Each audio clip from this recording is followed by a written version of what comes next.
ഈ ഒരു ഫോട്ടോ കണ്ടു കഴിഞ്ഞാൽ അങ്ങനെ വലിയൊരു പ്രത്യേകത തോന്നൂല. നമ്മളൊരു ബെഞ്ചിൻ്റെ പൊക്കത്ത് ഇരിക്കുന്നു അത്രേ നമുക്കിന്ന് കണ്ടു കഴിഞ്ഞാൽ തോന്നുള്ളൂ.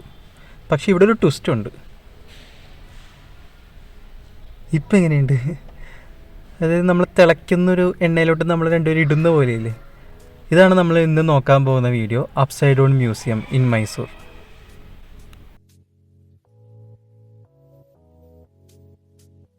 GRS fantasy park, GRS snow park, up down museum, ഇത് മൂന്നും ഒരേ കോമ്പൗണ്ടിലാണ് വരുന്നത്. മൂന്നിനും സെപ്പറേറ്റ് നമ്മൾ ടിക്കറ്റ് എടുക്കണം.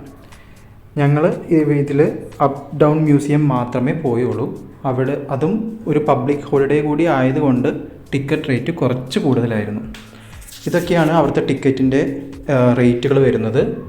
സാധാരണ ദിവസങ്ങളിൽ അപ്പ് ഡൗൺ മ്യൂസിയത്തിന് 349 രൂപയാണ്. പക്ഷേ ഞങ്ങൾ പോയത് പബ്ലിക് ഹോളിഡേ ആയതുകൊണ്ട് തന്നെ 399, അതായത് ഒരാൾക്ക് 399, 2 പേർക്ക് ഓൾമോസ്റ്റ് 800 രൂപ. പക്ഷേ ആദ്യം നമ്മൾ 950 അടയ്ക്കേണ്ടി വന്നു. എന്നിട്ട് 150 രൂപ അവർ റീഫണ്ട് ചെയ്ത് തരികയും ചെയ്യുന്നത് എക്സിറ്റ് ചെയ്ത് വരുമ്പോൾ. സ്നോ പാർക്കിൻ്റെ സൈഡിലായിട്ടാണ് അപ്പ് ഡൗൺ മ്യൂസിയത്തിൻ്റെ എൻട്രി വരുന്നത്. ആദ്യം തന്നെ അവർ ഒരു ഇൻഫോർമേഷൻ വെച്ചിട്ടുണ്ട്, നമ്മൾ ചെരുപ്പെല്ലാം ഊരി വയ്ക്കണം. അപ്പോൾ ഇവിടെയാണ് നമ്മൾ ചെരുപ്പെല്ലാം ഊരി വയ്ക്കാനുള്ള സ്ഥലം. നമുക്കങ്ങനെ തോന്നും പോലെ കയറി പോരാൻ പറ്റില്ല. അവരുടെ തന്നെ സ്റ്റാഫ് ഒരാൾ നമ്മൾ ഓരോരുത്തരുടെയും ഓരോ ഗ്രൂപ്പിൻ്റെയും കൂടെ വരും. അപ്പോൾ അവർ വരുന്നവരെ വെയിറ്റ് ചെയ്യേണ്ടി വരും. ജസ്റ്റ് ഒരു 5 മിനിറ്റ് പോലും വെയിറ്റ് ചെയ്യേണ്ടി വന്നില്ല, അപ്പോഴേക്കും ആളെത്തി. എന്നിട്ട് അവർ ഓരോ ഇൻസ്ട്രക്ഷൻസൊക്കെ പറഞ്ഞു തരും. എന്നിട്ട് അവരാണ് നമുക്ക് ഫോട്ടോ എടുത്ത് തരുന്നത്. അപ്പോൾ ഇതാണ് അപ്സൈഡ് ഡൗൺ മ്യൂസിയത്തിൻ്റെ ഉള്ളിലുള്ള കാഴ്ചകൾ. നേരത്തെ പറഞ്ഞ പോലെ അവിടുത്തെ സ്റ്റാഫ് തന്നെയായിരിക്കും നമ്മുടെ ഫോട്ടോസ് ക്ലിക്ക് ചെയ്ത് തരാം. ഒരു രസം എന്ന് പറഞ്ഞാൽ നമുക്ക് ആദ്യം കാണുമ്പോൾ പ്രത്യേകിച്ച് വലിയ കാര്യത്തിന് പിടിയൊന്നും കിട്ടില്ല. പക്ഷേ അവർ തന്നെ നമുക്ക് പോസുകൾ പറഞ്ഞു തരും. അവർ തന്നെ നമുക്ക് പറഞ്ഞു തരും ഇത് ഒരു വീട്ടിൽ എന്തൊക്കെ റൂംസ് ഉണ്ടെന്ന്. Living room, kitchen, washroom, study area, pantry, അങ്ങനെയുള്ള ബെഡ്റൂം, എല്ലാ ഏരിയാസിലും കൊണ്ടുപോയി അവർ തന്നെ നമുക്ക് പോസൊക്കെ പറഞ്ഞു തരും. അപ്പോൾ അതനുസരിച്ച് ഫോട്ടോസ് നമ്മൾ ക്ലിക്ക് ചെയ്ത് കഴിഞ്ഞാൽ പിന്നെ നമ്മുടെ ഫോണിൽ നമ്മൾ കാണുമ്പോഴാണ് okay now it make sense എന്ന് നമുക്ക് മനസ്സിലാവണേ. ആക്ച്വലി മണീസ് വർത്ത് ആയിരുന്നു ഞങ്ങളുടെ ഒരു ഒപ്പീനിയനിൽ ഈ ടിക്കറ്റ്. നല്ലൊരു അനുഭവമായിരുന്നു. മൈസൂർ ഇനി പോകുമ്പം എല്ലാവരും ട്രൈ ചെയ്ത് നോക്കേണ്ട ഒരു പ്ലേസ് ആയിട്ട് തന്നെ ഞാൻ പറയും. നല്ല രസമായിരിക്കും. കുട്ടികളെ കൊണ്ട് പോകാനാണെങ്കിൽ, നിങ്ങളൊരു ഗ്രൂപ്പായിട്ടൊക്കെ പോവുകയാണെങ്കിൽ ഭയങ്കര രസമായിരിക്കും. സ്റ്റാഫാണെങ്കിലും ഭയങ്കര ഫ്രണ്ട്ലി ആണ്.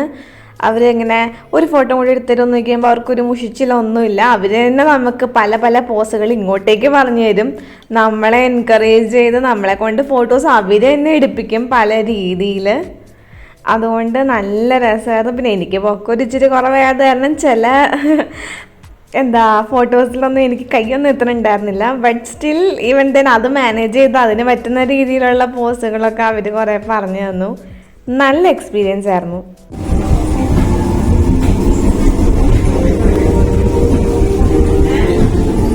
ഞാൻ ഒന്നും പറഞ്ഞില്ല.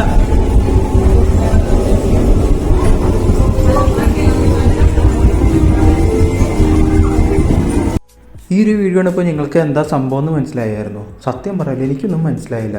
ഒപ്റ്റിക്കൽ ഇല്യൂഷൻ ആയിരുന്നു എന്നുള്ളത് അതിന് പുറത്തിറങ്ങിയതിന് ശേഷമാണ് എനിക്കത് മനസ്സിലായത്. നല്ലൊരു എക്സ്പീരിയൻസ് ആയിരുന്നു അത്.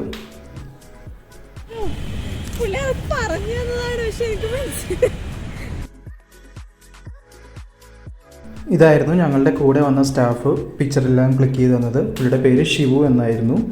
ഇതൊക്കെയായിരുന്നു അപ്സൈഡ് ഡൗൺ മ്യൂസിയത്തിൻ്റെ ഒരു എക്സ്പീരിയൻസ്. 400 രൂപയ്ക്ക് ഒരാൾക്ക് വർത്താണോ എന്ന് ചോദിച്ചു കഴിഞ്ഞാൽ എൻ്റെ അഭിപ്രായം അതേ എന്നേ ഞാൻ പറയുള്ളൂ. ഒരു 1 ടൈം നമുക്കത് എക്സ്പീരിയൻസ് ചെയ്യാനുള്ളതുകൊണ്ട് കൂടുതൽ എൻജോയ് ചെയ്യാൻ താല്പര്യമുള്ളവർക്ക് ഈ ഫാൻറ്റസി പാർക്കും സ്നോ പാർക്കും ഒക്കെ എക്സ്പ്ലോർ ചെയ്യാവുന്നതാണ്. ഞങ്ങളത് തൽക്കാലം ചെയ്തില്ല. പുറത്തും കുറച്ച് നേരം ഞങ്ങൾ വിശ്രമിച്ചു. 2-3 ഫോട്ടോ ഒക്കെ എടുത്തതിന് ശേഷം ഞങ്ങളുടെ ഹോട്ടലിലേക്ക് തിരിച്ചു പോവുകയായിരുന്നു. അടുത്തൊരു വീഡിയോ ആയിട്ട് പിന്നീട് കാണാം. അപ്പോൾ താങ്ക് യു ഫോർ വാച്ചിങ്.